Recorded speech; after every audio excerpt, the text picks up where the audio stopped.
Allahu Allahu Allahu Allah Allahu Allahu Allahu Allah Allahu Allahu اللهم صل على سيدنا محمد الفاتح لما أغلق الخاتم لما سبق ناصر الحق بالحق والهادي إلى صراطك المستقيم صلى الله عليه وعلى آله حق قدره ومقداره العظيم. أما بعد فقال المصنف الإمام قطب العلوم أبو حامد الغزالي رضي الله عنه وأرضاه ونفعنا به وبعلومه وبعلومنا وبعلوم سائر الصالحين في الدارين آمين. Berkata tuan pengarang kitab Bidayatul Hidayah Al-Imam Abu Hamid Al-Ghazali, semoga Allah meridai beliau, meridai kita, ibu bapa kita, guru-guru kita, zuriat kita, dan memberi manfaat, memberi berkat kepada kita dengan ilmu-ilmu beliau di dunia dan di akhirat. Amin ya rabbal alamin.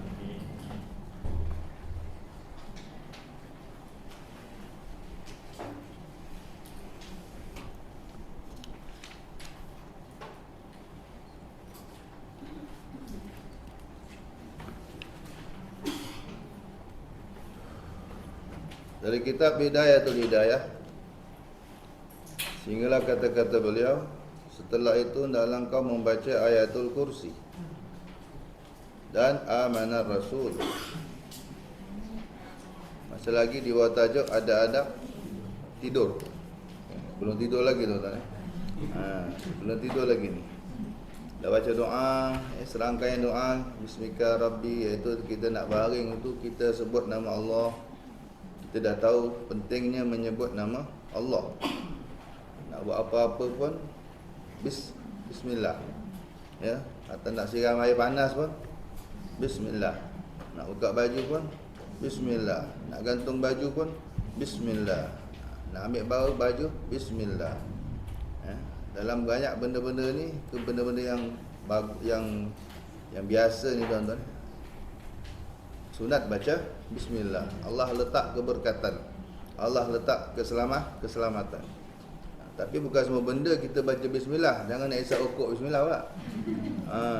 Bismillah haram. Bismillah ni kata ulama, hukum baca dia ikut hukum benda tu. Hukum apa? Hukum baca Bismillah adalah berdasarkan hukum perbuatan itu. Okey, asalnya. Jadi kalau kita nak buat benda, kalau benda tu wajib baca Bismillah, macam Fatihah, wajib baca Bismillah. Kalau benda tu sunat, maka sunat baca Bismillah. Kalau benda tu harus asalnya baca Bismillah. Tapi kerana benda harus ni, kalau kita pandai niat, dia jadi ibadat, jadi sunat. Macam makan kan, makan tu harus, tapi bila baca Bismillah dia jadi sunat. Kalau benda tu makruh, maka Bismillah makruh. Kata ulama, sapu sampah. Ni ulama bagi contoh. Nak sapu sampah tu jangan baca Bismillah. Sebab benda-benda kotor kan. Kita kadang buang tai, buang pampers, tu jangan baca Bismillah. Tak kena. Makruh tapi tak haram. Nak buang tai ke apa kan, nak angkat benda-benda yang kotor dan busuk, benda-benda yang hina, sampah, sarap, itu makruh baca Bismillah. Kalau benda haram, minum arak contohnya, baca Bismillah, hukumnya haram. Tak semua benda kita nak dibismillahkan. Tapi yang biasanya selain daripada tu, bagus baca Bismillah. Nak tidur pun, nak baring Bismillah. Nak baring je terus Bismillah.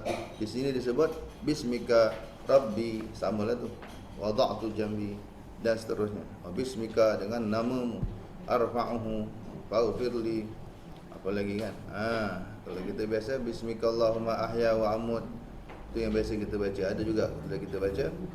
Kemudian kita minta Allah kejutkan kita. Ya Allah, kejutkan aku pada sebaik-baik masa kepadamu. Setelah itu hendaklah kau baca ayatul kursi. Sudah kita bagi tahu, ayatul kursi ni jin sendiri, syaitan sendiri yang ajar kepada kita. Ada para sahabat.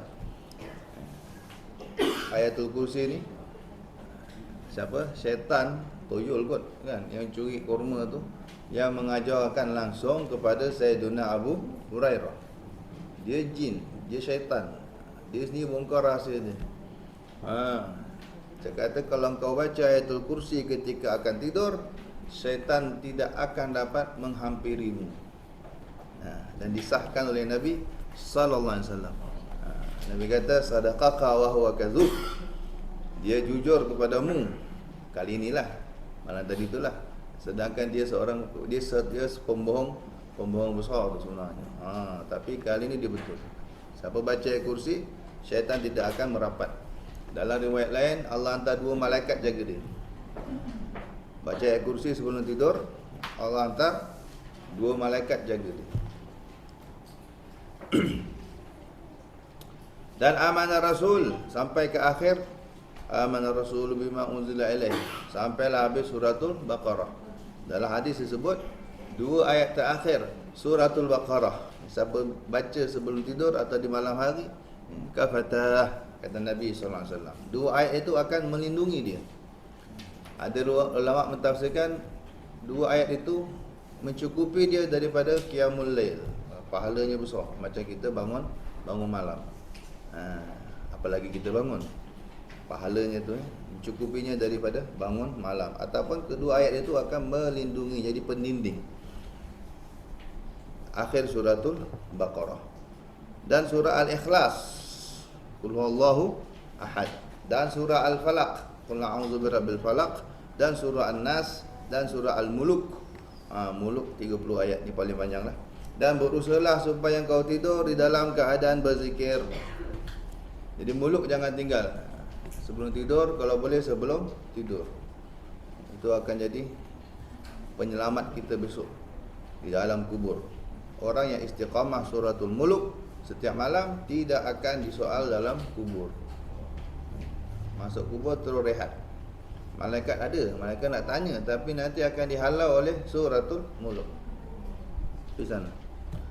Ni orang setiap malam berkorban sedikit. Dia berkorban senggang mata, ngantuk-ngantuk pun dia baca aku kan.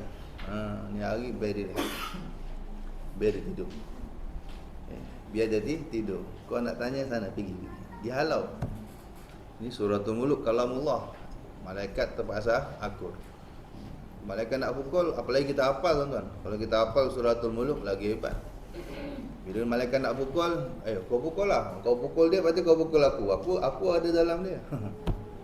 Aduh, malaikat pening. Macam mana ni? Rapor ke Allah.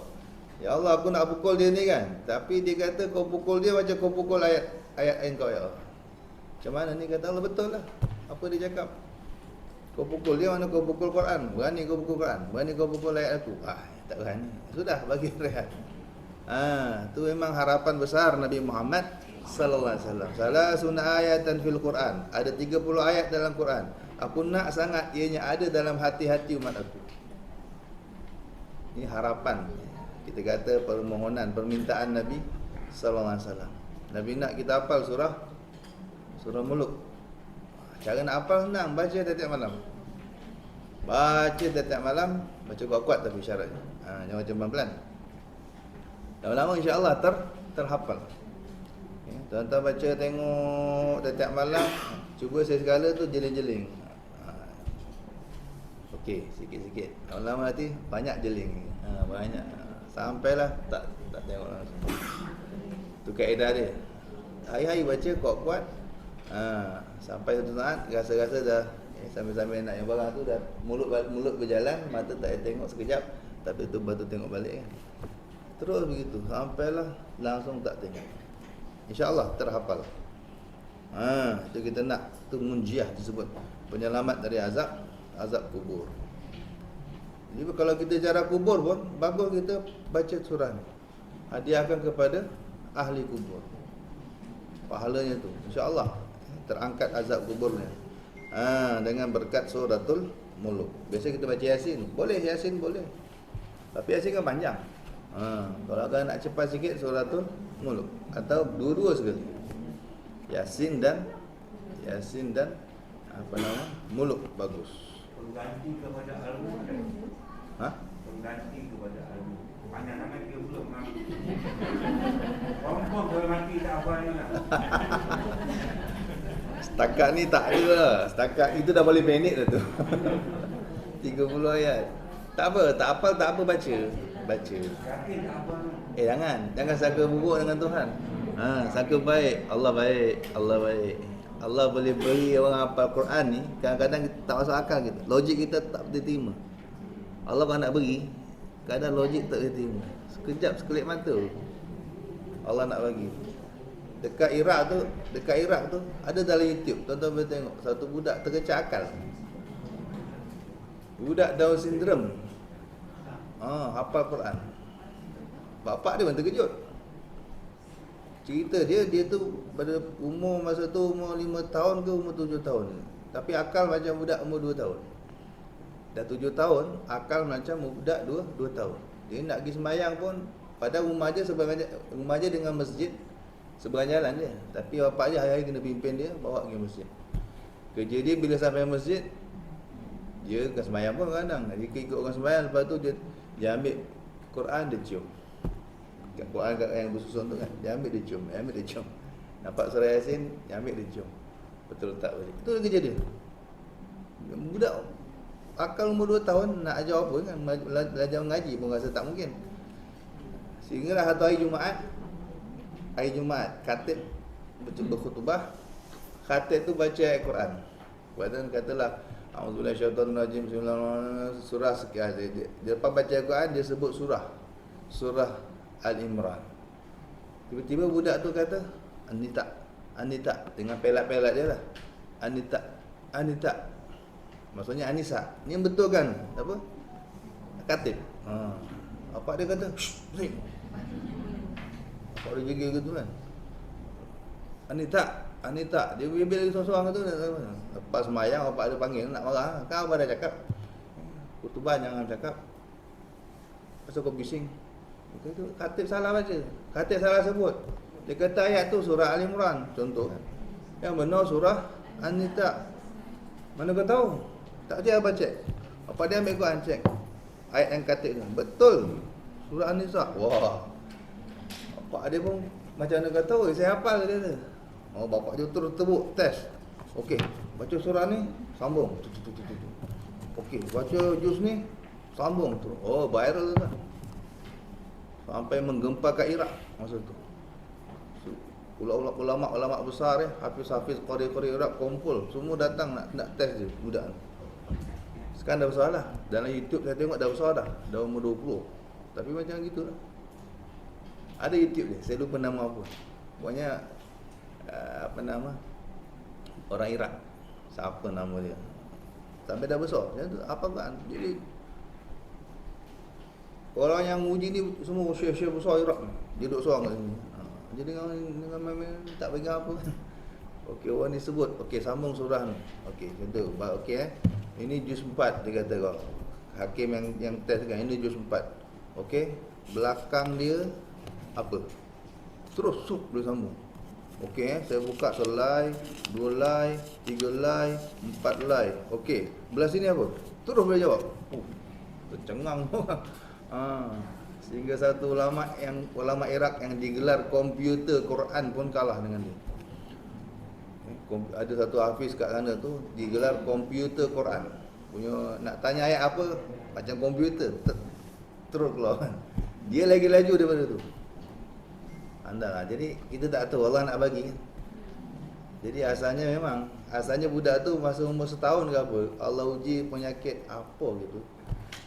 Panas, demam panas sampai biasa demam panas lah ya, sampai dia kena bapaknya nangis-nangis, bapaknya maknya semua nangis-nangis. Akhirnya bapak dia selawat mimpi Rasulullah sallallahu alaihi wasallam. Rasulullah datang kata tak apa, kau sabar. Anak kau ni insya-Allah akan sembuh, tapi doktor kata memang akan cacat, tapi dia akan jadi Allah akan kurniakan satu anugerah besar pada anakmu. Dia tenang. Lepas mimpi Nabi itu, bapak dia tenang. Itu yang jadi. Akhirnya dia jadi hafiz Iraq yang antara yang mengagumkan dunia ni. Kita pun tak sangka orang nak bagi kan. Jadi jangan sangka buruk. Baca je dan hati moga-moga terhafal. Baca je moga-moga terhafal. Ramadan 2013. Baru belajar dah 2 dah. Tapi sekarang dia apa? Selalu kaitan. Lagi hebat.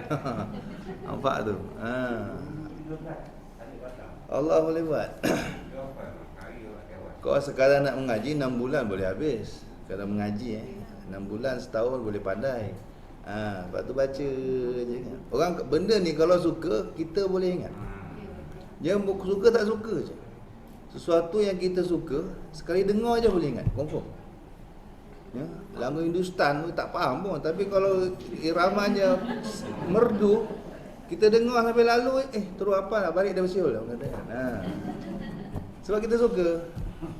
Lagu-lagu baru dandut apa semua pelik-pelik ni kan. Lalu kita melintas dia terdengar tapi suka kan. Balik dah siul dah orang kata kan. Wah, sebab apa suka. Cinta. Suka tu dia kalau benci kau baca 1000 kali pun tak apa tak ingat. Kau tak suka kan. Jadi penting ada rasa suka, seronok tu. Ya Allah, hebatnya surah Muluk ni kan. Rasakan kehebatan suratul Muluk. Dan berusahalah supaya tidur di dalam keadaan berzikir. Sambil zikir Allah Allah Allah ke selawat ke tuan-tuan. Dan berusahalah supaya kau tidur dalam keadaan berzikir dan dalam keadaan suci. Pastikan ada wuduk. Kenapa? Maka siapa yang mengerjakan yang demikian itu, nescaya naik rohnya ke atas arash. Kita tidur tuan-tuan, roh kita keluar jalan. Cuma kata ulama dia tak keluar habis. Ini macam elastik, tu elastik. Macam apa? Elastik macam singgam tu. Tarik tak putus. Ngayo. Ada sampai ke arash. Bila dia keluar, dia tak keluar habis. Kalau keluar habis mati. Dia kalau keluar habis, mati kita. Kejang terus gitu. Tak, kita boleh ngigau apa semua kan. Jadi kata lama dia keluar macam itulah, macam cahaya lampu ni. Dia macam lampu sulur kan. Dia boleh pergi jauh, tapi dia masih datang daripada sini. Tak putus habis. Jadi bila tidur tu dia pun keluar. Kalau dia berwuduk, dia keluar dalam keadaan bercahaya. So malaikat-malaikat tengok, oh geng kita ni, jom ajak. Tu dia ajak menjelajah langit sampai ke alam syurga, kadang-kadang sampai ke langit lah, kata ke arash. Itu yang kita mimpi kita bagus. Kita dapat mimpi yang baik-baik. Tapi bila kita tidur tak ada wuduk, dia keluar dalam keadaan gelap. Jadi malaikat tengok, malaikat tak suka lah. Yang suka dia siapa? Jin, syaitan. Wah ni geng kita ni, jom. Itu yang dibawa, tak apa-apa dibawa kita ke mana kan. Yang mimpi pelik-pelik disebabkan itu. Itu tidur mesti suci sebaiknya. Habis-habis malas pun kata guru saya tu, tayamum. Habis-habis malas. Ya, malas betul. Tayamum. Tayamum kat katil. Habis-habis malas, tayamum lah dia katakan. Jangan tidur dalam keadaan berhadas ni. Habis-habis malas pun tayamum dia kata. Allah, tayamum kat tepi katil tu lah kan. Katil kita kan berdebu tu. Berapa memang lama tak pernah kita gosok. Kompom pada debu tuan-tuan, tak jaga suluh pun kan. Maka siapa yang mengerjakan demikian, nescaya naik rohnya ke atas arash. Dan akan ditulis seperti orang yang bersembahyang sampai masa ia bangun. Tidur ada wuduk, 8 jam tidur seperti sembahyang. Pahala semua sembahyang. Siapa nak bagi tuan-tuan? Pemurahnya Allah. Pemurahnya Allah. Tidur ada wuduk je, modal ada wuduk je. 10 jam tidur, 8 jam tidur, 5 jam tidur. Dicatat sedang sembahyang sampailah dia bangun. Ada lagi riwayat malaikat tidur satu selimut dengan dia. Ada riwayat malaikat tidur satu selimut. Maknanya dia dalam jagaan malaikat. Sihir tak boleh rapat, jembalang syaitan jin semua tak boleh rapat. Bahkan binatang pun, hatta semut pun tak boleh masuk. Kalau betul-betul semut pun tak boleh masuk telinga dia. Semua nak masuk malaikat nyentik. Nabi. Itu antara kelebihan wuduk. Banyak lagi kelebihan wuduk ni tuan-tuan ya. Jadi yang penting kalau mati masa tu kita mati ada wuduk. Ditakdirkan mati dalam tidur, na'udzubillah min zalik, moga panjang umur, mati husnul khatimah. Kalau lah dalam tidur tu kita mati, kita dah ada wuduk. Untung orang yang mati ada wuduk, Matinya mati syahid satu. Kemudian yang turun semasa menghadiri kematian ini siapa? Jibril alaihi salam. Jibril turun. Siapa mati ada wudu, Jibril akan turun meraihkan jenazahnya. Bayangkan, Jibril kalau turun bukan seorang, pasti dengan escort malaikat-malaikat lah langit semua. Itu antara kelebihan wudu. Apabila engkau bangun dari tidur, maka kerjakanlah seperti apa yang telah disebutkan sebelum ini. Bangun tidur, kita dah tahu apa nak buat kan, dan sebut ada adab bangun tidur. Dan kekali olehmu mengikut tertib amalan yang telah disebutkan ini sehingga sampai ke akhir hayatmu. Istiqamah, cuba kekalkan. Buat ikut tertib ini, manual ini sampai ke akhir hayat. Dan apabila engkau merasa payah untuk mengekali tertib amalan-amalan ini, maka bersabarlah engkau, seperti sabarnya orang yang sakit menelan ubat yang pahit kerana mengharapkan sembuh, dan renungkan betapa pendeknya umurmu. Ini kalau nak bagi semangat kita supaya nak beramal, renungkan betapa pendeknya umurmu. Walaupun kau terpaksa hidup di dalam keadaan susah selama 100 tahun, maka itu adalah masa yang singkat bila dibanding dengan kehidupanmu yang kekal abadi di negeri akhirat kelak. Jadi kan tertib yang diaturkan ni kan memang perit. Bagi kita ni perit nak buat. Tak apa, perit tu adab. Macam orang makan ubat, pahit kan. Makannya lah, nak apa nak sembuh, nak sihat. Pahit pun telan lah, sebeban kan. Yo.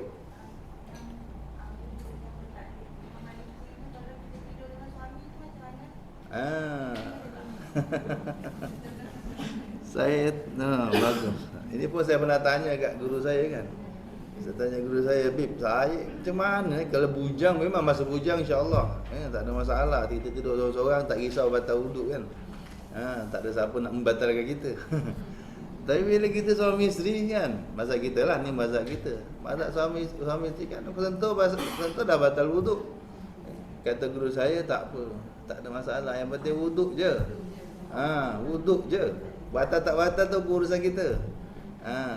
Ya, memang kita kata taklid lah. Maksudnya dalam bab ni kita taklid pendapat yang kata tak batal.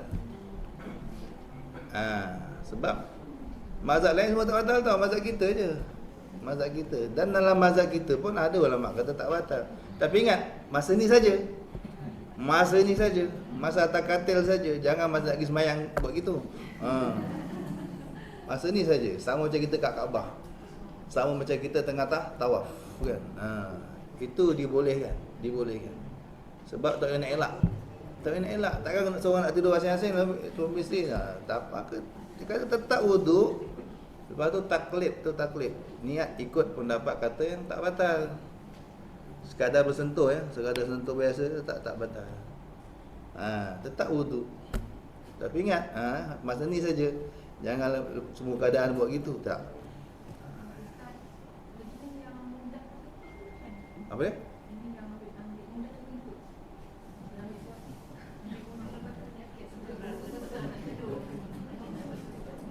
Wow.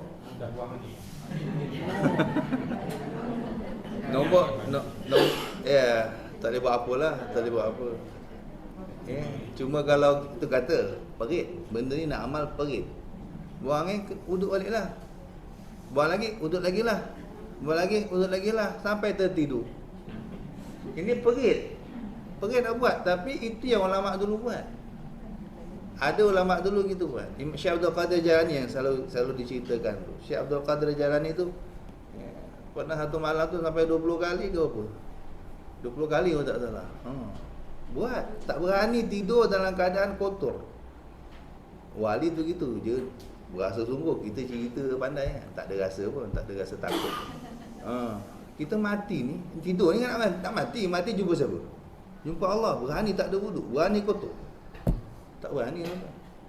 Kita kalau jumpa wali-wali pun biasa tak berani. Kalau saya lah, saya tak tahu tuan-tuan. Kalau kita dulu memang dia latih. Nak jumpa orang soleh, nak jumpa ulama besar ni, pastikan ada wuduk.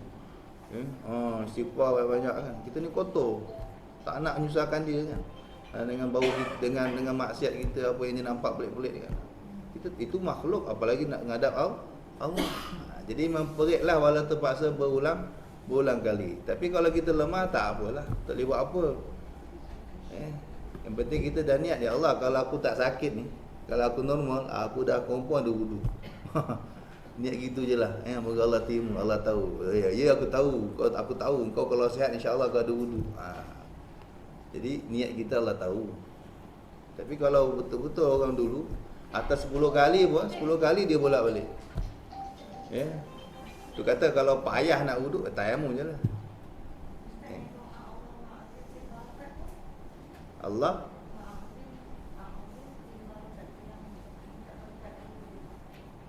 kat mana tu? Kat sini? Oh tak ada. Kat mana tu? Allahumma azim. Maksudnya besarkan berkat. Azim makna besarkan. Azim. Azim. Oh, tak pernah dengar doa ni. Bagus. Terpuang bagus, doa tu bagus. Meminta Allah besarkan keberkatan gitu. Masa bila? Lepas wudu.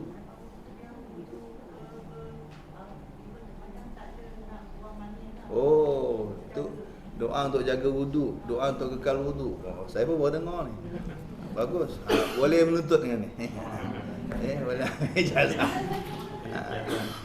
Dari segi saintifik. Yes. Saya tuan-tuan belajar saintifik. You massage tangan ni, angin keluar. Kami kita fikir, kalau kata kita ada masalah angin, boleh jadi apa keluar beliau itu boleh? boleh? Tak payah fikir. Boleh? Tak tahu lah. Oh gitu. Oh. Saya buat eksperimen. Oh. Ya betul lah. Memang orang yang selalu diuji buang angin ni memang dia ada urat yang dia tersentuh. Sebenarnya ada. Dia ada, jangan terpegang juga tu. Jangan keluar. Jadi itu memang betul boleh. Kalau kolam yang 2 kolam lah. Celup, goyang-goyang sikit. Goyang-goyang sikit sah. Kalau buka pipe tak tersentuh urat. Kalau buka pipe kita sentuh tak? Buka pipe gitu, tak payah gosok lah. Gosok ni yang kadang kita tersentuh urat tu, akhirnya dia jadi tak terkawal. Apa-apa pun berubat lah. Semua penyakit ada ubat ni. Berubat dulu. Kemudian kalau dah tak boleh juga, niat kita tu Allah tahu. Ya Allah, kalau aku sihat ni, aku ada wudu. Tapi aku dah ubat sekali, lepas tu aku tak mampu. Kau Maha tahu. InsyaAllah.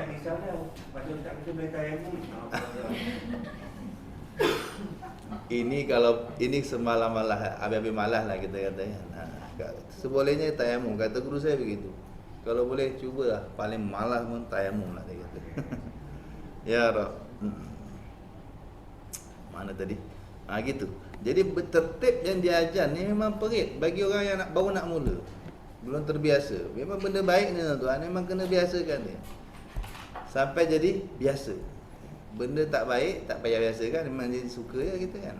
Benda baik Nabi SAW kata i'tadul khaira. Biasakanlah benda baik. Fa innal khair bil adah. Benda baik memang kena biasakan. Jadi ada orang nak dapat mudah ni tuan-tuan setelah puluh tahun. Kata Utbah Al-Ghulam, satu wali besar murid Imam Hasan Basri, dia kata kabatul lail 20 sana.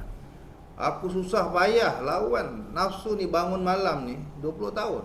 20 tahun tuan-tuan baru paksa ni macam makan ubat tadi kan. Baik pun telan lah, nak baik punya pasal. 20 tahun aku paksa bangun malam, aku dengan susah payah, perit lawan nafsu, ngantuk apa semua. 20 tahun. Selepas 20 tahun barulah aku menikmati bangun malam. Tak susah penat macam mana pun confirm. Kalau macam hipnotis je terus bangun. Jadi mudah. Jadi kita tengok orang yang muda-muda ni kadang tanya dulu itu setelah berapa tahun tu. Bukan terus-terus jadi mudah je tak. Ada yang sampai begitu 20 tahun nak latihkan. Barulah dia jadi seronok, dapat kemanisan. Tapi ingat, silap hal kemanisan tu Allah boleh cabut balik. Macam saya ceritakan, ada orang terbelunjur. Tengah-tengah wirid, tengah-tengah malam satu wali wirid, lenguh, dia lenguh, terlupa dia lunjuk kaki ke arah kiblat. Dia kata apa? 20 tahun Allah cabut kemanisan ibadat daripada aku sebab dia lupa adab. Dia berlunjuk ke arah kiblat. Kalau ada adab yang kita tak buat tu, Allah cabut lagi pula kemanisan tu. Dah dapat, Allah dah beri, jaga.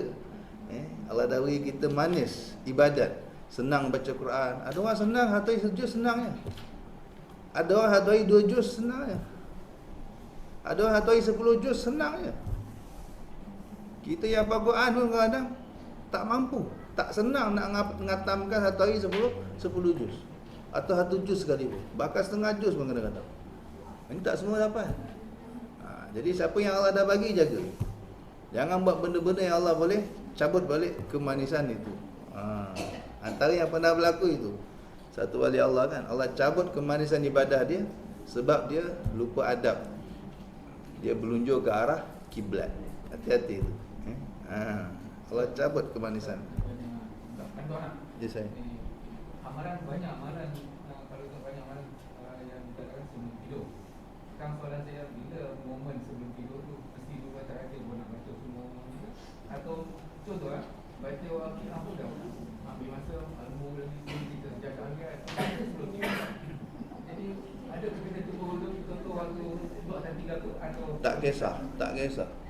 Tak kisah tuan-tuan, boleh. Contoh lepas isyak lah. Sebelum tidur macam ada orang dia amalkan muluk, waqiah apa semua dalam semayang. Semayang sunat witir contohnya kan, atau dia semayang sunat sebelum tidur, semayang sunat taubat contohnya. Ada orang dia amalkan semayang sunat taubat. baca dalam solat fardu. Boleh saja, tak ada masalah. Isyak tu dah mula dah. Kalau kita main tidur lepas isyak. Hanya di amalan sebelum tidur. Nak buat semua atas katil pun boleh. Tak ada masalah. Boleh saja, yang penting malam. Cuma banyak riwayat sebelum tidur. Yang penting malam. Kalau tuan-tuan nak baca lepas maghrib pun boleh, tak ada masalah. Sebelum tidur juga tu. Sebelum tidur tu fleksibel, kata apa sebelum tidur.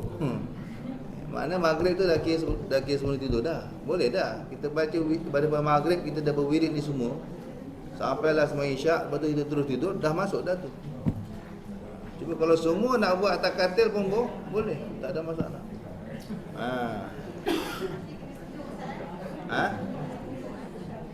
Bebas. Boleh, tak ada masalah. Zikir ni kan alladzina yazkurunallaha qiyaman wa qu'udan wa 'ala junubihim yatafakkarun. Allah sebut. Allah puji orang-orang yang berzikir, baik berdiri, baik duduk, baik berbaring. Boleh, tak ada masalah. Yes. Akhir. Alladzina yazkurunallaha qiyaman. Allah puji kan. Orang berzikir, berdiri dia berzikir, duduk dia berzikir, baring pun dia berzikir. Nabi pernah baca Quran di pangkuan Siti Aisyah. Saya baring. Ini kemudahan. Zikir ni Allah tak kisah. Ingat aku ni, apa keadaan pun ingat. Nak baring boleh, nak apa? Nak terangkuk boleh, nak berlari boleh, nak jogging boleh, apa lagi? Bebas. Yang penting ingat Allah. Cuma ini secara umum ya. Cuma ada ulama, saya lupa, Imam Ahmad kalau tak salah. Imam Ahmad tak berani. Imam Ahmad kalau nak berzikir tak berani baring. Dia akan duduk betul-betul. Dan ramai juga ulama begitu. Dia menjaga adab. Tak salah kan? Adab ni kebenaran lain. Allah memang tak ada masalah. Cuma ada orang rasa macam tak kena lah nak nyebut. Sebab ada hadis ana jali suman zakarani. Ni hadis qudsi. Allah kata aku duduk bersama orang yang berzikir kepadaku.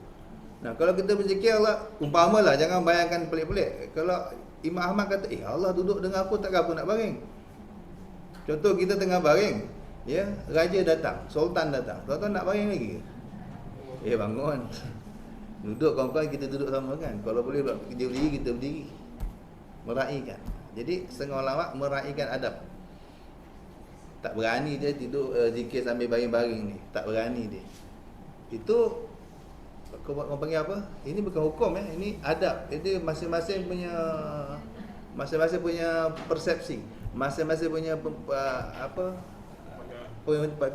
penilaian dia lah. Tapi segi hukum tak ada masalah.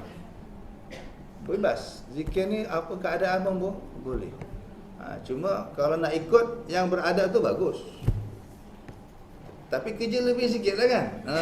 Perit sikit lah. Kita dah letih-letih ni, kena duduk bangun, fokus menghadap kiblat. Itu perit, pahit.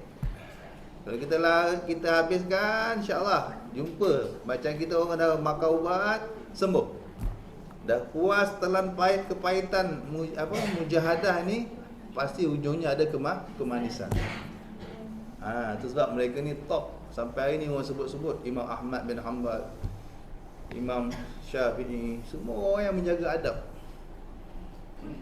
Semua yang menjaga adab, nama mereka muncul.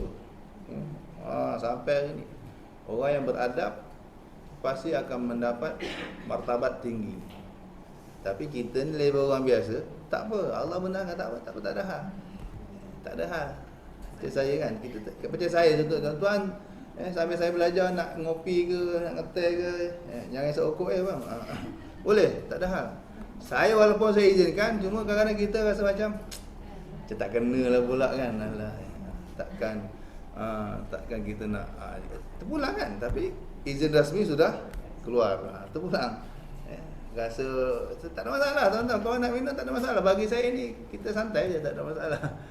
Cuma kalau cerita orang dulu kan, Imam siapa tu, murid Imam Syafi'i. Aku kalau Imam Syafi'i tengah tenung aku, tak terminum aku. Imam Syafi'i tengah tenung aku, tak tersuap makan, tak terminum, tunggu takut dengan guru kan. Kita tak ada sampai gitu. Tapi kita memang cikgu-cikgu kita dulu begitu kan. Walaupun kita sekolah boleh bawa air bekal kan, tak berani minum dalam kelas dulu. Tak berani. Pergi keluar, pergi belakang main tidak pun. Budak sekarang tak tahu lah, depan cikgu dia tombak orang. Tak bersalah.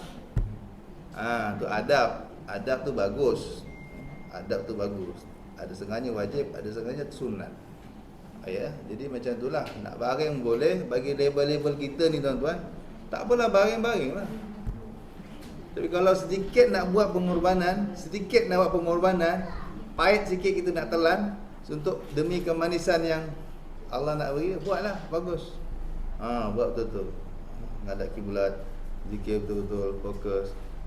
Allah tidak akan sia-siakan. Sedikit pengorbanan yang kita buat, Allah tak akan sia-siakan. Pasti akan ada hadiahnya. Sayyidina Umar tu Allah bagi hidayah sebab dia buat sedikit pengorbanan. Dia sedikit pengorbanan. Dia mandi ketika nak tengok Quran yang adik dia baca.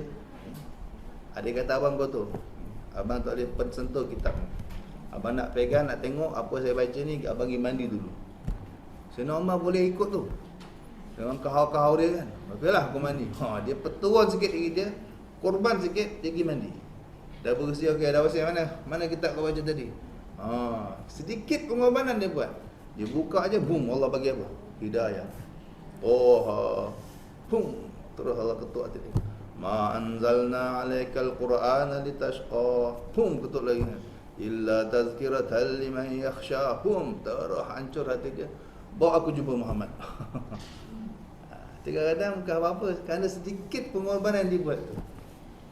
Orang belajar dengan adab, belajar dengan tak ada adab, atau orang berzikir dengan adab, atau berzikir yang kurang adab, beza kesannya, tak sama. Allah adil lah tuan.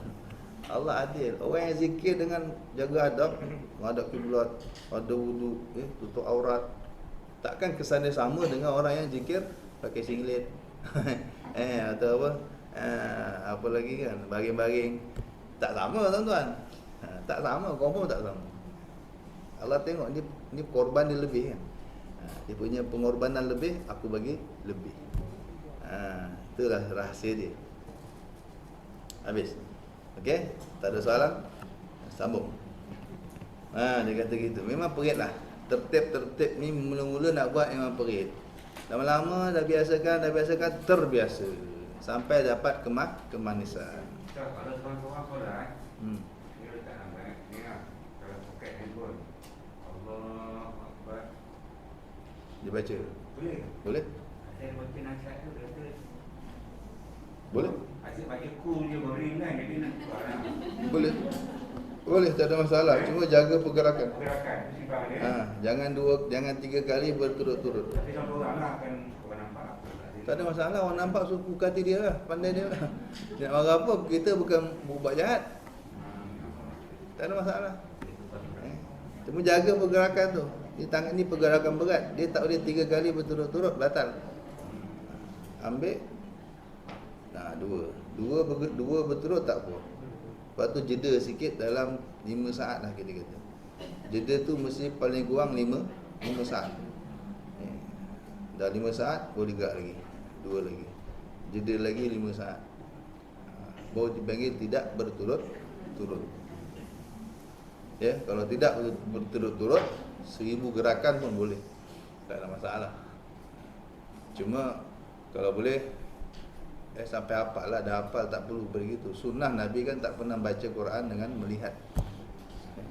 Nabi memang tak pernah baca kan. Semua hafalan Nabi dengan semua bacaan Quran Nabi dengan hafazan. Itu sunnah. Itu kita nak ikut sunnah. Kalau ikut sunnah pahalanya lain.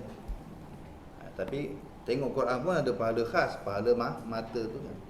Pahala mata, pahala pegang. Pun special juga. Ulama memang beza pendapat. Mana afdal ni, baca Quran dengan hafazan? Kita dah hafal Yasin contohnya. Malam Jumaat orang duk edarkan apa? Kita Yasin, dah hafal. 40 tahun baik pergi masjid malam Jumaat, takkan tak hafal Yasin. Orang bagi skip terus, bagi orang sebelah kan. Kita dah hafal kan. Sebab dia pegang pendapat baca Nabi SAW tak pernah baca Quran dengan menengok. Orang Nabi baca tengok, memang kata Nabi pandai baca lah. Nanti orang akan, wah memang Quran tu dia punya lah, dia yang buat. Allah nak nafikan semua tuduhan tu. Orang yang kau kata buta huruf tak erti apa, boleh bacakan ayat-ayat yang mengalahkan sastrawan. Sastra itu mukjizat. Jadi ulama beza pendapat, mana afdal? Baca dengan hafazan Quran ya, baca dengan hafazan atau baca dengan melihat mushaf. Ada ulama kata lebih afdal dengan melihat mushaf sebab pahalanya macam-macam. Mata dapat pahala dengan menengok kan. Tengok urut-urut Quran tu mata dapat apa? Pahala. Tangan dapat pahala memegang mushaf. Pahala ni gerak, selak ni semua pahala ni. Tangan kita jadi berkat, pegang mushaf, dapat pahala, memegang mushaf. Kalau dia jauh pergi ke arah tu, jalan tu dapat pahala ambil mushaf. Nampak tu? Jadi pahala berganda-ganda, macam-macam peluang pahala dengan baca tengok. Kalau baca melihat, baca apa? Baca hafazan. Apa yang kita dapat? Mata tak tengok Quran. Tangan pun tak aktif, lidah je lah dengan. Okey, jadi ada kata lebih afdal baca tengok. Baca tengok lebih afdal. Tapi ada lagi yang mempertahankan tak, lebih afdal hafal. Sebab apa? Tu cara Nabi. Kau dah lawan Nabi, mana menang? Agak-agak lawan Nabi menang tak? Kalah lah confirm. Ini masih khilaf, terpulang. So kalau saya suka buat dua-dua. Kadang-kadang saya baca dengan hafazan, kadang-kadang saya tengok juga. Dua-dua kita dapat. Dua-dua kita raikan. Ya.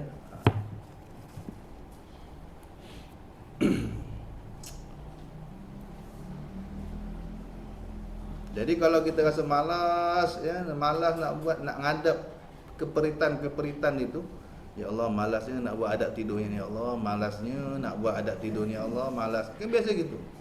Ada masa-masa tu kita diserang kemalasan, kebosanan. Dalam ibadat pun kita ada kebosanan. Bukan kerja je. Kerja pun saya ni ceramah-ceramah ada bosan kadang. Bosannya ceramah ya, rasa nak macam niaga kan. Kadang-kadang ada tu. Kadang-kadang ada tu. Rasa macam nak jadi macam orang biasa je kan. Ada bosan tu. Ya Allah, semoga Allah selamatkan. Ada masa-masa pasang surut dipanggil dalam ibadat. Jadi yang penting tuan-tuan, bila kita kena semangat kembali. Bila rasa malas nak buat. Apa yang Imam Ghazali ajar, dia kata, beliau kata apa? Kau fikirkanlah. Dia kata, dalam keadaan dia kata renungkan. Betapa pendeknya umurmu. Kita ni tak lama pun. Atas dunia ni berapa lama lah kan? 40 tahun, 20 tahun, 50 tahun, 60 tahun, 80 tahun. Kau susah sekejap je dia kata. Tapi kau punya senang nanti abadan abada, selama-lamanya. Renungkan selalu. Betapa pendeknya umurmu. Walaupun kau terpaksa hidup di dalam keadaan susah selama 100 tahun, kalau sampai 100 tahun pun 100 tahun je, faham? Maka itu adalah masa yang singkat. 100 tahun kalau umur kita 100 tahun, itu pun singkat bila dibanding dengan kehidupanmu yang kekal abadi di negeri akhirat kelak. Tak ada apa kan? Sekejap je, sabar, sabar. Sekejap je. Telan ubat tu sekejap je, tu sahaja. Lepas tu dah relax. Sabar sekejap. Contoh begitu. Renung-renungkan. Dan kau fikirkan betapa kau boleh bersabar di dunia ini menahan derita dan kesusahan serta kehinaan berbulan-bulan, bahkan bertahun-tahun kerana hanya menghendaki kerehatan 20 tahun. Misalnya, maka betapa kau tidak sabar menahan sedikit kesusahan yang akan menghasilkan kebahagiaan yang abadi yang tiada ada kesudahannya itu. Bak kata orang tua, berakit-rakit ke hulu, berenang-renang ke tepian. Bersakit-sakit dahulu, bersenang-senang kemudian. Itu yang kita tanamkan, mak bapak kita tanamkan masa kita belajar dulu kan.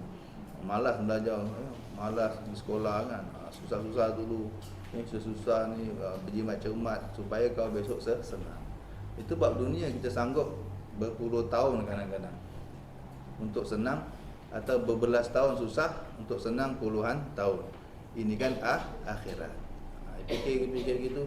Alah, kejap je pun buat adab tidur ni paling sejam, paling sejam kita katakan. Baca muluk, baca tu, baca ni, sejam paling tinggi. Ataupun 20 minit lah kan. Lepas tu dah boleh tidur. Susah 20 minit je, tapi dia punya senang Allah abadan abada, selama-lamanya. Renung-renungkan begitu. Pujuk hati begitu. Macam kita lah, kalau saya nak usaha daripada mengajar ni, kita fikir-fikir, ya Allah, ruginya aku kalau tak mengajar ni. Satu huruf ibadah setahun.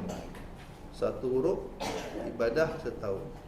Kalau tuan-tuan balik, tuan-tuan amal, saya dah mati besok, pahala tu hantar ke kubur saya. Bodoh tak kalau saya berhenti mengajar? Bodoh lah saya kan. Kadang saya pujuk gitu lah. Rugi. Nabi itu muallim. Innama bu'istu mualliman. Aku dia diutus untuk mengajar. Saya ingat hadis tu. Semangat sikit lah. Semangat. Cuba kalau tak memang lemah. Lemah kalau tak, apalagi tuan-tuan kalau ngajar budak-budak kan. Degil-degil sakit kepala. Sakit kepala. Yang buat hal apa semua kan. Kalau tak betul-betul, ya Allah, tak pujuk hati ni, memang kita give up. Cek kerja lain lah sana. Buat kerja yang tak ngadap budak-budak kan. Tapi itulah ujian. Itu yang Allah puji. Ngajar budak-budak je lagi Allah suka. Sebab budak ni memang susah, tapi dia ni daripada dia lah jadi orang. Semua ulama daripada budak lah. Mana ada ulama tiba-tiba jadi ulama? Kita jadi hafiz pun sebab guru abata kita lah. Jadi hafiz Quran ni pun sebab guru alif betul kita. Kalau tak ada dia, tak jadi hafiz kita. Tapi itu yang paling berat tu, nak mahamkan kita alif bata sahaji mahfaz ni. Pahalanya paling besar sebenarnya. Itu yang patut kita hormat sebenarnya. Guru alif bata kita. Kalau mengaji belajar guru ABC kita tu, paling kita hormat. Sebab dia kita boleh jadi pandai macam-macam baca, kita boleh baca. Tapi itulah berat. Tapi kalau Allah mudahkan, jadi mudah. Dan jangan kau panjangkan angan-anganmu. Jangan panjang angan-anganmu. Nak tidur untuk berangan lagi. Besok apa nak buat? Besok apa nak beli? Nanti kau akan merasa malas dari berbuat ibadat. Putuskan angan-angan. Putuskan angan-angan. Jangan berangan kuat. Bahkan taklah kau fikirkan bahawa kematianmu itu sangat dekat sekali kepadamu. Nak tidur, nak pergi mati. Dan katakan di dalam hatimu, bersabarlah engkau hari ini. Mungkin kau akan mati pada malam nanti kan. Dan bersabarlah malam ini. Mungkin kau akan mati pada besok pagi. Kerana mati tidak datang pada masa yang tertentu dan dalam keadaan yang tertentu, dan ataupun pada umur yang tertentu. Kematian pasti akan datang. Oleh itu bersiap-siap untuk menghadapinya adalah satu kepastian pula, dan bersiap-siap untuk menghadapinya adalah lebih utama daripada bersiap-siap untuk mendapatkan kebahagiaan dunia. Tapi ingat, jangan sampai ini obses begini menghambat kita sehingga tak buat kerja. Langsung tak nak pergi kerja. Ada orang begitu. Terlalu takut mati, sampai tak pergi kerja. Sampai tak ke sawah, sampai tak pergi office, sampai tak nak. Tu tak betul, salah. Kena ingat, pergi kerja tu pun niat kita ibadah. Kalau mati tengah kerja, mati dalam ibadah. Sudah dianggap, sudah ada persiapan. Ini silap. Kita pergi ke laut, kita pergi ke ladang, kita buat kerja itu perintah Tuhan. Ibadat itu. So, apa nak takut? Apa nak takut kerja? Apa kerja kerana ibadat. Kalau aku mati masa tu, aku mati dalam ibadat. Husnul khatimah. Yang penting semua yang kita buat pastikan diniatkan ibadat. Apa yang kita buat pastikan sedang dalam ibadat. Hatta dengan makan sekalipun, macam mana makan kita nak dapat ibadat? Ikut sunnah. Makan, amalkan sunnah-sunnah Nabi ketika makan. Maka makan kita sedang ibadat. Mati tercekik waktu tu pun mati dalam ibadat.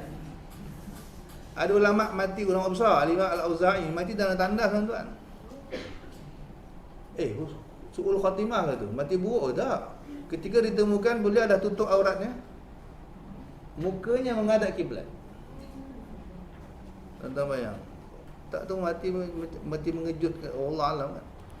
Tapi auratnya dah ditutup, duduk, auratnya dah ditutup, muka kita membayangkan sunat tidak menghadap kiblat, badan kita tidak menghadap kiblat. Kan? Kiblat mana sini? Kiblat kata sana kan. Kita buang air, kalau buat tandas, cuba buat tandas, jangan menghadap kiblat sebaiknya. Jangan menghadap kiblat. Kalau buat tandas dalam rumah ke atau buat tandas, sebaiknya jangan menghadap kiblat. Okey, beliau masuk tandas tak menghadap kiblat. Ditakdirkan Tuhan, Allah cabut nyawa, tapi dah tahu dah. Ketika malaikat menjemput, dia tetap mencari arah kiblat. Meninggal dalam keadaan mukanya menghadap kiblat, arah termulia. Dan dia sedang duduk cara Nabi Muhammad sallallahu alaihi wasallam. Masuk tandas ikut cara Nabi, sunnah, pahala, ibadat. Pahala semua tu tuan. Hatta masuk tandas sekalipun, buat apa pun cubalah ikut cara Nabi sallallahu alaihi wasallam. Makan cara Nabi sallallahu alaihi wasallam. Kalau tidur cara Nabi sallallahu alaihi wasallam kan, ada wuduk kan, sepanjang malam kita dianggap ibadat. Bukankah engkau sudah mengetahui bahawa engkau tidak akan lama hidup di dunia ini? Barangkali umurmu hanya tinggal 1 hari atau hanya sekali bernafas saja lagi. Allah. Ini cara nak doktrin hati kita. Begitulah hendaknya engkau nasihati dirimu setiap hari. Jikalau engkau tidak mengandaikan mati itu dekat kepadamu, bahkan engkau mentakdirkan bahawa mungkin kau akan hidup 50 tahun lagi, lalu engkau mau menyuruh dirimu berbuat taat, sudah pasti dirimu tidak akan patuh kepadamu. Kena kita yakin kita akan hidup lama lagi, dan pasti ia akan menolak nasihatmu dan merasa berat untuk mengerjakan ketaatan. Maka paksakanlah dirimu untuk mengerjakan ketaatan. Paksa, dia kena paksa. Benda ni, benda baik memang kena paksa, latih sampai terlatih. Dia panggil riyadatul nafas, latihan nafsu, latihan mengawal nafsu. Lawan sampai dia memang dah tahu dah dia tak akan menang. Dia akan ikut dengan kita. Ikut sampai nafsu tu ikut kita. Nescaya engkau akan orang yang selalu melawan nafsunya, satu hari nescaya engkau akan bergembira ketika engkau mati nanti. Ya Allah. Imam siapa tu? Imam Nawawi kalau tak salah, atau Imam Ghazali. Imam Nawawi kalau tak salah. Imam Nawawi tu ketika nak meninggal dengan nazak, beliau minta buah apple. Maka murid pun bawa buah apple. Di tengah nazak ni, beliau pun baring daripada duduk daripada pembaringan, beliau cium Allah. Lepas tu dah tak makan, ingat nak makan. Murid dah start nak potong. Dia kata, bila tanya kenapa Tuan Syekh, Tuan Guru, semua hidup, Imam Nawawi meninggal umur 45 tahun. Umur 45 tahun meninggal Imam Nawawi. Seumur hidup aku teringin sangat nak makan apple. Nafsu ni teringin nak makan apple. Tapi kerana aku tak tahu macam mana cara Nabi kupas apple, aku masih belum tahu kaedah Nabi kupas apple, aku apa? Aku abaikan. Tu ni ahli hadis yang betul-betul luar biasa tuan. Nak buat apa pun dia akan ikut cara Nabi. Hatta nak makan apple pun dia akan kaji macam mana Nabi makan apple. Dah tahu boleh buat.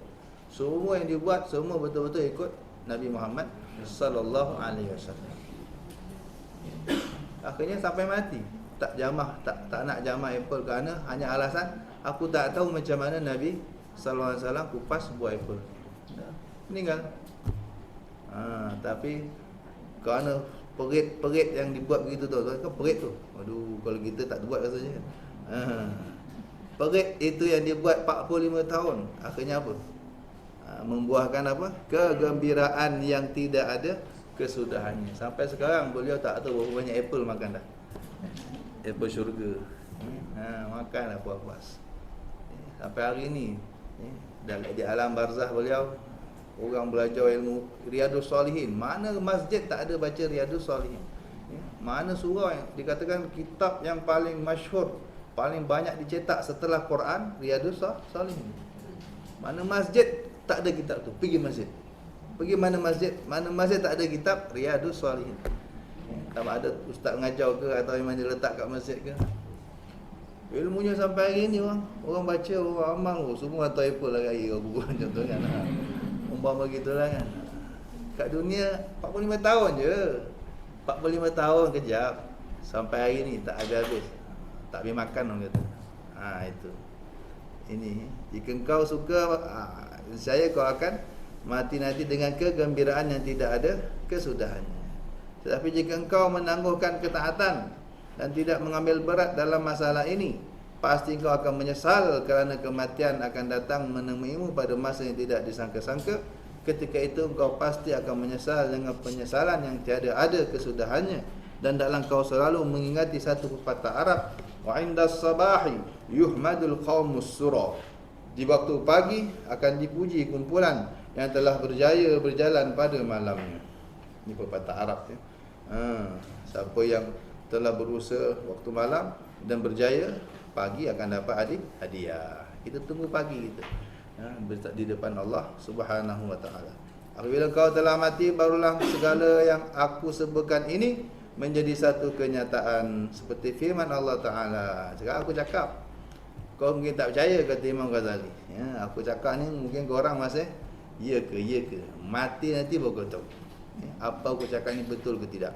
Allah kata seperti firman Allah taala, wala ta'lamunna naba'ahu ba'da hin.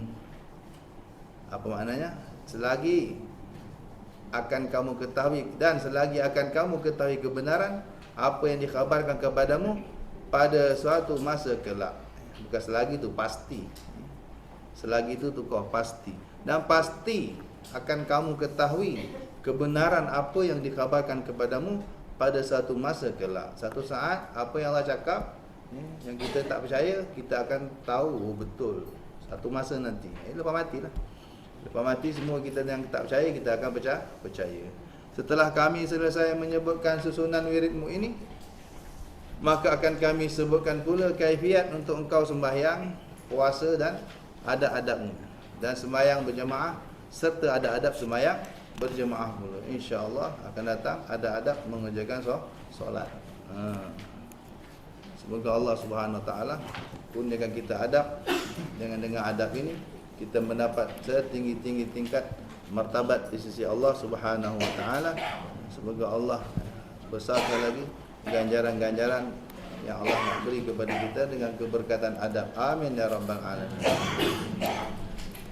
Ada soalan lagi? Tak ada? Ya.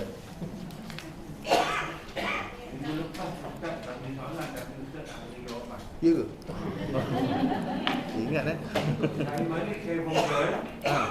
Saya balik Google. Lepas tu saya kadang-kadang dah tahu ni solat. Habis Assalamualaikum terpandang ni. Punya Allah kata kau beli dah 3 bulan kau tak baca kan. Oh, boleh tu? Dalam buku tauhid lah. Oh, tauhid. Jadi saya bandingkan dengan Google dengan ini sama jawapan. Soalan Ustaz minggu lepas. antara iman dengan Islam, kan? Mana yang nak kata diutamakan dulu ke? Iman dengan Islam. Iman dengan Islam. Mana dulu? Mana lebih utama? Tak tanya lebih utama. Ya ke? Saya Google lah. Saya tanya ke ustaz lain kot? Ada ke? Ada saya tanya ke? Confirm. Ya ke? Macam tak ingat je. Daripada saya Google, betul jawapannya tu jawapannya yang Google dengan sama. Apa jawapan dia? Tak tahu je. Dia cakap kaya. Tak apa. Saya tak ada hal. Saya tak ada hal. Ada. 99% tak kaya. Yelah apa jawapannya? Tak tahu juga. Saya tak ingat betul, saya tak ingat ni. Ya ke? Yang dalam internet, dia bagi gambar macam pokok. Pokok. Ya. Yang dalam tanah tu dia bagi iman. Batang, dahan, ranting, buah. Ustaz lain ni. Ustaz lain ni. Bukan saya ni. Ustaz Azim tu. Ustaz Azim. Muka sama-sama handsome kan? Masalah kan? Ustaz Azim tu. Dua. Ya. Ini selalu macam berbeza-beza. Tauhid saya tak ajar. Ustaz Azim ajar tauhid sini kan? Ini soalan tauhid ni sini. Okey, satu ni saya sampaikan. Tak apalah. Kisah sama. Saya sampaikan bagi bimbingan bulan depan lah. Dulu kalau masjid tu bakar apa setangi ke bang? Bukan setangi tu. Tu gaharu. Gaharu. Setangi Hindu. Jadi kalau dia bakar dia dalam masjid tu dia ni, lepas tu dekat Muhammad tu dia pusing. Dalam-dalam. Tak ada masalah. Tak perlu tegur. Orang saya tak tegur lah, orang tak perlu tegur. Tak ada masalah. Sunnah sebenarnya sunnah. Boleh. Sunnah wangi-wangian. Wangian ni pertama sunnah lah. Ya, cium wangian. Malaikat suka yang wangi-wangi satu. Sebab kita wangikan ruangan supaya mengundang kehadiran malaikat. Antara wangian terbaik gaharu. Ya, wangian yang terbaik gaharu. Gaharu ni takkan bau kalau tak dibakar. Terpaksa bakar dia. Kalau kayu tu mahal. Gaharu ni mahal. Sekilo boleh pergi 1,000. Tergantung jenis gaharu lah. Ada jenis gaharu yang sekilo tu sampai 4,000 pun ada. Jadi orang macam saya tak pernah tengok. Anda gila. Majlis Imam Malik mengajar hadis.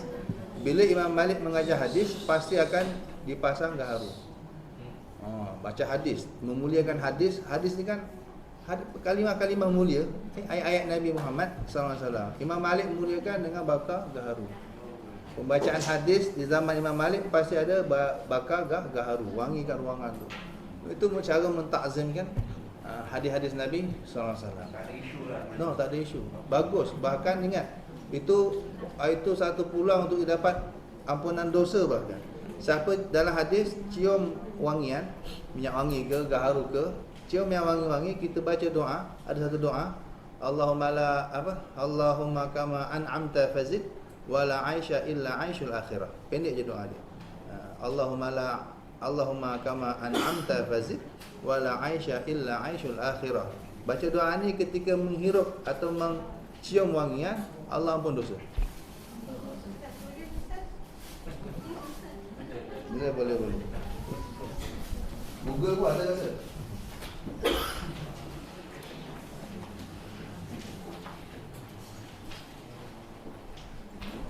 Ini doa ketika mencium wangian, minyak wangi ke, gaharu ke. Allahumma. Nampak ni. Alhamdulillah.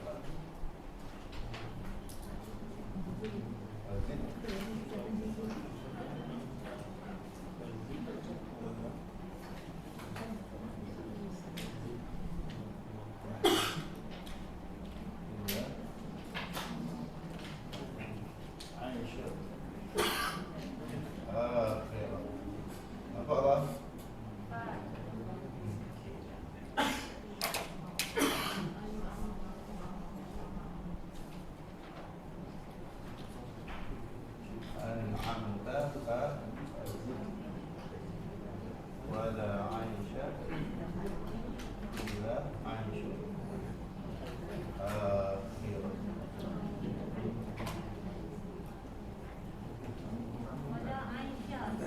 Ya. Allahumma kama an'amta fazid Zaid fazid wala aisha illa aishul akhir. Ya Allah, sebagaimana kau telah beri nikmat, maka tambahlah. Dan tiada kehidupan sebenar melainkan kehidupan akhirat. Baca doa ni cium minyak wangi. Dan hadis sebut ghafarallahu lahu ma taqaddama min dzambi. Allah ampunkan dosa-dosa silamnya. Dosa kecil maksudnya. Senang cium minyak wangi apa ampun dosa. Kita ni ya Allah hai. Makan alhamdulillah ampun dosa lagi. Pakai baju alhamdulillah cakap ampun dosa lagi. Banyak peluang-peluang Allah bagi untuk ampunkan dosa kita. Memang Allah tak nak seksa kita. Seolah kita kata Allah nak seksa aku, tidak. Banyak betul lah offer-offer yang dia bagi kan. So itu lain. Itu lain. Allahumma la aisha illa aishul akhirah faghfir lil ansari wal muhajirah. Itu lain. Itu masa Nabi gali parit ke buat Masjid Quba? Gali parit tu kan? Masa gali parit. Masa gali parit tengok sahabat letai lesu kan. Nabi nyanyi. Nabi apa? Semangatkan dengan bernasyid ramai-ramai. Itu sebab ulama-ulama kita bila ada majlis, ada nasyid, ada kasidah. Itu memang Nabi begitu. Kalau letih belajar kan, letih ceramah, penat kan, kita bernasyid sikit. Kita kasidah sikit untuk refresh semangat. Memang orang kena begitu, hiburan sikit segala-segala lah. Jangan sampai nasyid panjang kan, ngaji tidak.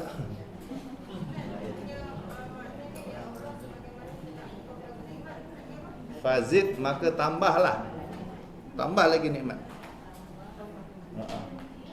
Wala Aisyah, tiada kehidupan sebenar illa aishul akhirah, kecuali kehidupan akhirat.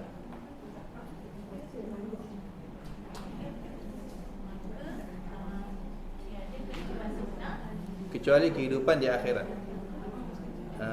Jadi biasa melihat keindahan, kemewahan dunia ni kita selalu sebut ni. La aisha illa aishul akhirah. Tengok rumah besar juga, tengok banglo-banglo, tengok kita besar, selalu kena baca doa ni. La aisha illa aishul akhirah. Kehidupan sebenar akhirat. Tengok rumah orang besar-besar, rumah kita kecil, alah ni ini dalam syurga label kanan ayam ni. Kehidupan sebenar akhirat. Rumah yang betul-betul rumah, real rumah akhirat besok.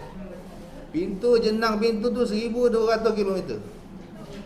Jenang tu jenang 1200 km. Itu rumah betul-betul rumah. Kalau setakat satu depa bukan rumah. Itu level kanan arnab dalam syurga besok.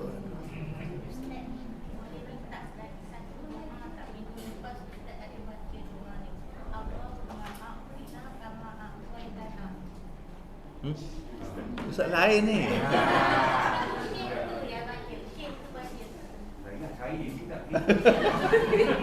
Banyak no.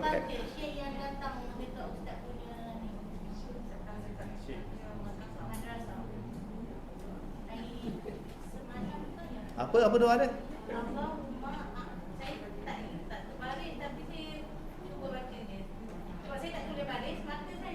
Oh ya, apa bunyi-bunyi itu?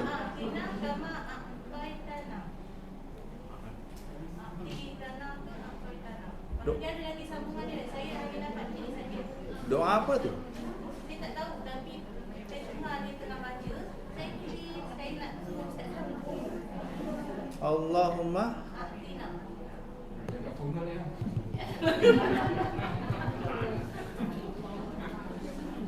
Syekh apa ni? Syekh apa? Dia datang dari mana? Dia datang singgah sekejap di madrasah. Lepas tu dia nak pergi tempat lain. Yang masuk FPM sana. Oh, dia cerita luar, bukan cerita kat sini. Lagi tak nyambung kan. Tu kata itu cerita lain. Oh. Mana satu doa apa tu? Allahumma atina. Siapa yang doa? Dia doa ke saya? Syekh doa ke?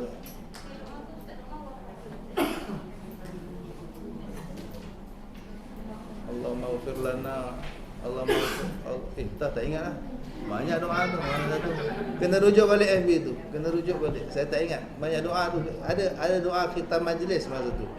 Dijazahkan doa penutup majlis. Allahumma ighfir lana.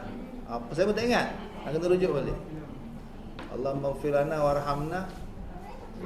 Allahumma, saya pun lupa. Allahumma ighfir lana warhamna. Apalah gitu. Doa penutup majlis. Biasa kita baca tu dah, subhanakallahumma bihamdika asyhadu an la ilaha illa anta astaghfiruka wa atubu ilaik. Dah tu dah. Dah tu tu ah. Dah habis. Insya-Allah tak ada insya-Allah. Kita kata cukup dulu. Ini dah snap Dah snap. Ini nama dia doa apa? Doa mencium wangian. Doa mencium wangian. Sama. Ketika memakai wangian. Sama lah tu. Doa ketika ada Google kan?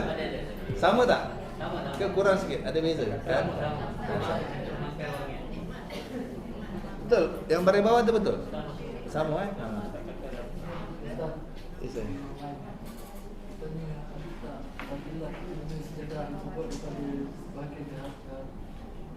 Oh, sejadah gaharu. Mahal tu. Fadilatnya itulah, kalau cium wangi, doa lah. Ampun dosa. Fadilat dia Allah ampun dosa lah. Bila sejadah tu wangi, kan? Baca doa ni. Allahumma la apa? Allahumma kama anta bazid ampun dosa. Tu fadilat dia. Ada tasbih dari kayu gaharu. Saya ada tasbih gaharu kan. Cium. Memang ni ada fadilat. Memang ada fadilat dia. Fadilat wangi lah. Wangi, cium, ampun dosa. Kadang memang kita tak pernah wangi lah. Masuk besin basuh, bubur fabrik. Wangi lah. Ya, ada lagi soalan? Online? Ulang.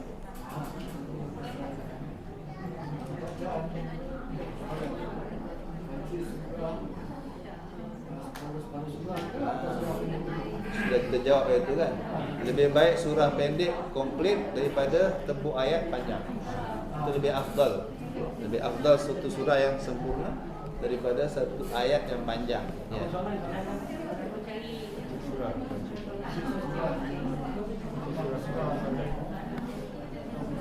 Ayat tebuk. Biasa ada orang baca ayat tebuk kan, tapi tak habis. Satu ayat panjang dalam sembahyang lebih afdal ataupun satu surah pendek sempurna. Mana lebih afdal dalam solat? Lebih afdal satu surah pendek sempurna daripada satu ayat panjang. Tak sempurna satu surah. Saya boleh, bukan tak boleh baca tebuk-tebuk gitu. Lebih baik surah pendek. Wadduha habis. Inna azana habis. Inna atayna habis. Daripada Yasin wal Quranil Hakim innaka laminal mursalin. Allahu akbar. Lebih afdal inna atayna. Daripada Yasin 3 ayat, baik baca inna atayna satu surah. Sama 3 ayatnya. Afdal inna atayna. Tapi tak salah. Habis dah online. InsyaAllah semoga Allah bagi manfaat, semoga kita dapat amal insyaAllah. Semoga Allah Subhanahu wa taala bagi manfaat. Rabbana fa'na bima 'allamtana rabbi 'allimna alladhi yanfa'una rabbi faqihna wa faqih ahlana wa qarabatin lana fi dinina ma'a al-qutri wa zakar sirril Fatihah. A'udzu billahi minasyaitonir rajim. Bismillahirrahmanirrahim. Alhamdulillahi rabbil alamin arrahmanir rahim maliki yaumiddin. Iyyaka na'budu wa iyyaka nasta'in. Ihdinas siratal mustaqim. Siratal ladzina an'amta 'alaihim ghairil maghdubi 'alaihim waladdallin. Amin. Subhanakallahumma wa bihamdika asyhadu an la ilaha illa anta astaghfiruka wa atubu ilaik. Assalamualaikum warahmatullahi wabarakatuh.